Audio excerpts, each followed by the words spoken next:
Entrem en la informació política i esta setmana s'obre amb novetats de cara al pròxim Congrés dels Socialistes Valencians. Francesc Romeu, membre del Comitè Nacional del PSPB, exregidor i exdiputat, confirma la seva intenció de ser candidat a la Secretaria General dels Socialistes Valencians. Romeu lliga la secretaria a ser candidat a la presidència de la Generalitat i assegura que al seu projecte no sobra ningú.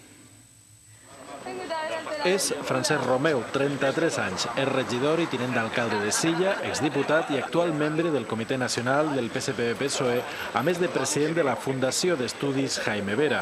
Avui ha confirmat la seva intenció de ser candidat a la Secretaria General dels Socialistes Valencians en un congrés que encara no té data. Tinc la ferma voluntat i el decidit propòsit de ser el proper president de la Generalitat Valenciana, de treure a la dreta del govern valencià, de participar en la creació d'una societat valenciana moderna i avantguardista que opte per l'excel·lència intel·lectual, tecnològica i científica. Romeu considera que el partit no és una finalitat, sinó un instrument de canvi, i per això, diu, ha de modificar el seu funcionament. Es mostra optimista respecte als suports que puga obtindre i no rebutja ningú. En este projecte que tinc al cap no em sobra ningú.